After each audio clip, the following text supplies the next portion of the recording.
জনতা পাৰ্টিয়ে প্ৰত্যেকটো নিৰ্বাচনে খুব গুৰুত্ব সহকাৰে লওঁ সি লাগিলে সমবায় নিৰ্বাচন হওক বা যিয়ে নহওক গতিকে পঞ্চায়ত নিৰ্বাচন আহি আছে গোটেই অসমৰ লগতে ৰঙিয়া সমষ্টিটো পঞ্চায়ত নিৰ্বাচনত তৎপৰতা ইতিমধ্যে ভাৰতীয় জনতা পাৰ্টিয়ে আৰম্ভ কৰিছে আজি মাননীয় ৰাজ্যিক সভাপতি ভৱেশ কলিতা ডাঙৰীয়াই আমাৰ স্থানীয় বিধায়কো তেখেতে চাৰিটা জিলা পৰিষদত 4খন প্ৰস্তুতি সভা দিছিল পঞ্চায়ত নিৰ্বাচনৰ কাৰণে কিন্তু ৰাষ্ট্ৰীয় সভাপতিৰ এটা বিশেষ কাৰ্যক্ৰমৰ বাবে তেওঁ এখন সভাত উপস্থিত থাকিব নোৱাৰিলে সেয়েহে তেখেতৰ জেগাত মই আহিব লগা হ'ল কিন্তু এটাই কথা ৰঙিয়াত আজি অসমত যেনেদৰে উন্নয়ন হৈছে ৰঙিয়াতো মাননীয় ভৱেশ কলিতা ডাঙৰীয়াৰ নেতৃত্ব উন্নয়নৰ এটা নতুন অভিলেখ গঢ়িবলৈ সক্ষম হৈছে ৰাইজ ভাৰতীয় জনতা পাৰ্টিৰ লগত আছে ৰাইজৰ আশীৰ্বাদ ভাৰতীয় জনতা পাৰ্টিৰ লগত আছে আৰু ৰঙিয়াতো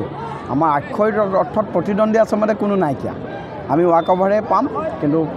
আজি আমাৰ পূৰ্বৰ প্ৰস্তুতি আমাৰ আৰম্ভ হৈছে পৰৱৰ্তী পৰ্যায়ত বুথে বুথে গৈ আমাৰ এই প্ৰস্তুতি আমি কৰিম এতিয়ালৈকে অধিসূচনা জাৰি কৰিব সেইটোতো চৰকাৰে জানিব কিন্তু আমি আশা কৰিছোঁ খুব সোনকালে অধিসূচনা জাৰি হ'ব আপুনি যিহেতুকে প্ৰথমবাৰ চামগুৰিৰ পৰা জিকি আহিছে জয়লাভ কৰিছে চামগুৰিত এবাৰ পঞ্চায়ত নিৰ্বাচনত কিমান দূৰ প্ৰত্যাহ্বান হ'ব আপোনাৰ প্ৰত্যাহ্বান তাত তেনেকুৱা নাই কাৰণ আপোনালোকে দেখিছে যে আমি 24,000 ভোটত জিকি আহিছোঁ আমি ভয় ভাবুকি সন্ত্ৰাসৰ বিপক্ষে তাত ভাৰতীয় জনতা পাৰ্টিৰ যিটো সবকা সাথ সবকা বিকাশৰ ৰাজনীতি সেই ৰাজনীতিক মূল মন্ত্ৰ কৰি আমি জিকি আহিছোঁ justice to all appeasement to none আমাৰ মূল মন্ত্ৰ সেইটোৱে আছিল গতিকে চামগুৰিটো লাহে লাহে ভাৰতীয় জনতা পাৰ্টিৰ সংগঠনে অত্যাধিক বিস্তাৰ কৰিব পাবলৈ সক্ষম হৈছে প্ৰতিদিনে কংগ্ৰেছৰ বহু লোকে ভাৰতীয় জনতা পাৰ্টিত যোগদান কৰিছে গতিকে ভাৰতীয় জনতা পাৰ্টিয়ে চামগুৰিটো পঞ্চায়ত নিৰ্বাচনত খুব ভাল ফল পাব মই আত্মবিশ্বাস বিৰোধী একগোট হ'ব পঞ্চায়ত নিৰ্বাচনত অসমত বিৰোধী একগোটটো আপোনালোকে ছিজন ফ্লাৱাৰ তেওঁলোকৰ যেতিয়া মন যায় এতিয়া বিৰোধী একগোট হ'লেও আচলতে এলায়েন্স কেনেকৈ কৰে ৰাজনৈতিক মিত্ৰতাৰ প্ৰতি সন্মান কেনেকৈ থাকিব লাগে এইটোতো ভাৰতীয় জনতা পাৰ্টিয়ে শিকিব লাগে মিত্ৰজোঁটৰ প্ৰতি সন্মান কেনেকৈ কিন্তু আজিৰ দিনত কোনোবাই ক'ব যে তেওঁলোকে মৰ্টনটো খাই বাকলিটো পেলাই দিয়া তেনেকুৱা মিত্ৰতা আৰু মিত্ৰতা হ'লেই যেনিবা আগতেতো তেওঁলোকে মিত্ৰতাত নিৰ্বাচন খেলিছে গতিকে মিত্ৰতা হওক মিত্ৰতা নহওক ভাৰতীয় জনতা পাৰ্টি অসম গণ পৰিষদ UPPLৰ যি মিত্ৰজোঁট আৰু যি মিত্ৰতা এই মিত্ৰতা আমাৰ খুব শক্তিশালী 26তো এই মিত্ৰজোঁটে আমি ক্ষমতাত আগতকৈ বেছি আসন লৈ পেলাই আমি আহিম এইখিনি কথা আমি আত্মবিশ্বাসী হৈ পেলাই এটা কাৰণে ক'ব পাৰোঁ কাৰণ আমাৰ ৰাজ্যৰ উন্নয়নৰ কাম ইতিমধ্যে কৈছে সমষ্টি ৱাইজ আমাৰ মিত্ৰতা থাকিব সমষ্টি ৱাইজ মিত্ৰতা থাকিব লোকেল পৰ্যায়ত মিত্ৰতা হ'ব ইতিমধ্যে মাননীয় মুখ্যমন্ত্ৰী মহোদয় ৰাজ্যিক সভাপতি মহোদয়ে স্পষ্ট কৰি দিছে যে সমষ্টি ৱাইজ লোকেল বেচিছত গোটেইখিনি মিত্ৰতা থাকিব দাদা এসময়ত যি হীৰেণ গোহাঁয়ে বিজেপিক ক্ষুধাৰ সমালোচনা কৰে সেই হীৰেণ গোহাঁয়ে আজি কৈছে যে কংগ্ৰেছৰ বিজেপিক পৰাভূত কৰিবলৈ শক্তি নাই চাওক প্ৰকৃত অৰ্থতে চাওক হীৰেণ গোহাঁই ডাঙৰীয়া এগৰাকী নমস্য ব্যক্তি আমাৰ কাৰণে সেইটো শিক্ষা জগতৰ ক্ষেত্ৰত একাডেমিকেলি তেওঁ আমাৰ কাৰণে সদায় নমস্য ব্যক্তি কিন্তু ছাৰৰ যিটো ৰাজনৈতিক দৰ্শন এই ৰাজনৈতিক দৰ্শনে আচলতে তেখেতে অসমৰ কোনো উন্নয়ন কৰিব পৰা নাই বা সদায় এটা বিভাজনকামী ৰাজনৈতিক দৰ্শন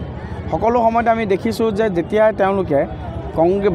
বিজেপিৰ বিপক্ষে কংগ্ৰেছক ছাপোৰ্ট কৰিবলৈ আহ্বান জনাই আছে কংগ্ৰেছৰ ট্ৰেক ৰেকৰ্ড তেওঁলোকে নাজানে নেকি গতিকে তেখেতে আজি প্ৰকৃত কথাটো অনুধাৱন কৰিছে ছাৰ একাডেমিকেলি তেখেত আমাৰ কাৰণে আদৰ্শ doctor Hiren Gohain sir academically আমাৰ কাৰণে আদৰ্শ কিন্তু ৰাজনৈতিকভাৱে ছাৰৰ দৃষ্টিভংগী অসমৰ কাৰণে সদায় ক্ষতিকাৰক হিচাপে হৈ আহিছিল ক্ষতিকাৰক হৈ আছে বা ছাৰৰ দৃষ্টিভংগী ক্ষতিকাৰক হিচাপে পৰিগণিত হৈ আহিছে এইখিনি কথা আমি কৈছোঁ আজি বিজেপিৰ হকে কৈছে কি কয় বিজেপিৰ হকে মই সেইটোৱে কৈছোঁ যে তেখেতৰ একাডেমিকেলি কিন্তু তেখেতৰ যদি আজি এইটো তেখেতৰ যদি সঁচাকৈ যদি ৰাজনৈতিকভাৱে তেখেতে যদি প্ৰকৃত কথাখিনি হৃদয়ংগম কৰে ছাৰে যদি সেই লেফটিষ্ট দৰ্শনটোৰ ওপৰত গৈ সঁচাকৈ যদি প্ৰকৃততে কিমান উন্নয়ন হৈছে ৰাইজৰ কাৰণে আমি কিমানখিনি কাম কৰিছোঁ প্ৰমূল্য ভিত্তিক ৰাজনীতিৰ পৰা আমি কেনেদৰে কাম কৰিছোঁ সেইখিনি যদি ছাৰৰ দৰে এজন ব্যক্তিয়ে অনুধাৱন কৰে মই ভাবোঁ সঁচাকৈ ছাৰৰো হৃদয় আত্মা চেঞ্জ হ'ব নিশ্চয় কৈছে যে 26ত জনতা ভৱনত কংগ্ৰেছৰ মুখ্যমন্ত্ৰীয়ে শপত ল'ব চাওক এতিয়া প্ৰথম কথা হৈছে কি ভূপেন বৰা ডাঙৰীয়া আজিকালি দিনতো সপোন দিয়ে প্ৰথম কথা আৰু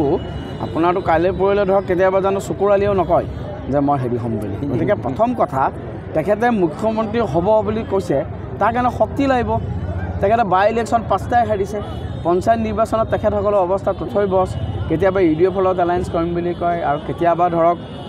আচল কথা হৈছে কি মোৰতো এতিয়া সন্দেহ হৈছে যে কংগ্ৰেছৰ আচলতে সভাপতি কোন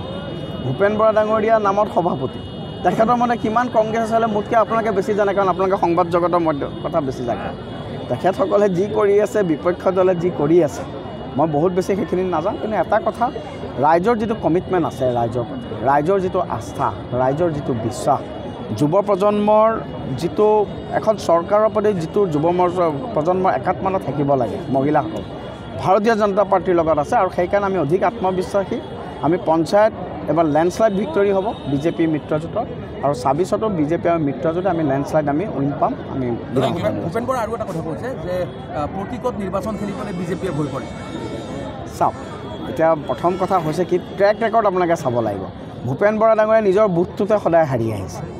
16 চনৰ যদি ইলেকশ্যন চাই 19 চনৰ ইলেকশ্যন চাই 21 চনৰ ইলেকশ্যন চাই 24 ইলেকশ্যন চাই পঞ্চায়ত ইলেকশ্যন চাওক মিউনিচিপালিটি ইলেকশ্যন চাওক সকলো ইলেকশ্যনতে কংগ্ৰেছ সদায় বিধ্বস্ত আৰু ভাৰতীয় জনতা পাৰ্টীয়ে সফলতাৰ এটা ৰেকৰ্ড নতুনকৈ ভাঙি গৈ আছে আমি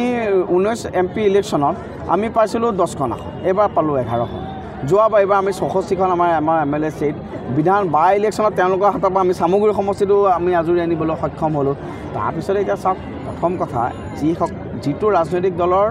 গ্ৰাছৰুটত কোনো কাম নাই যিটো ৰাজনৈতিক দলৰ কোনো কেডাৰ নাইকিয়া হৈছে যিটো ৰাজনৈতিক দলে মিটিং পালে মানুহ নাহে গতিকে তেওঁলোকেতো সংবাদ মাধ্যমত নিজৰ অস্তিত্ব জাহিৰ কৰি থাকিব লাগিব সংবাদ মাধ্যমৰ আগত কাইলৈ পৰহিলে যদি ভূপেন বৰাই কয় যে অসমৰ পৰা আমি প্ৰধানমন্ত্ৰী হৈ যাম একো আচৰিত হ'ব লগা নাই সংবিধানৰ আটাইতকৈ ডাঙৰ শত্ৰু গান্ধী পৰিয়াল ডক্টৰ ভীমৰাও দাদাচাহেব আম্বেদকাৰক আটাইতকৈ বেছি অপমান কৰা পৰিয়ালটোৱে হ'ল গান্ধী পৰিয়াল আৰু আটাইতকৈ বেছি অপমান কৰা পাৰ্টিটোৱে হ'ল কংগ্ৰেছ দল প্ৰকৃততে সংবিধানক যদি সন্মান কৰি পেলাই কাম কৰিছে সেয়া হৈছে মোদী ডাঙৰীয়া ভাৰতীয় জনতা পাৰ্টি এইবোৰ কথা তেওঁলোকে যিমানেই নকওক কিয় তেওঁলোকৰ আগৰ যিখন আছিলে সেয়াও লাহে লাহে কংগ্ৰেছৰ নাইকিয়া হৈ গৈছে মই কংগ্ৰেছক এটাই আহ্বান জনাম গণতান্ত্ৰিক প্ৰমূল্যবোধৰ প্ৰতি সন্মান জনাই তেওঁলোকে গণতান্ত্ৰিক যিটো নীতি নিয়ম সেই নীতি নিয়মত থাকি তেওঁলোকে এটা মেইন অপজিশ্যন পাৰ্টি হিচাপে কাম কৰক ৰাইজৰ সৈতে থেংক ইউ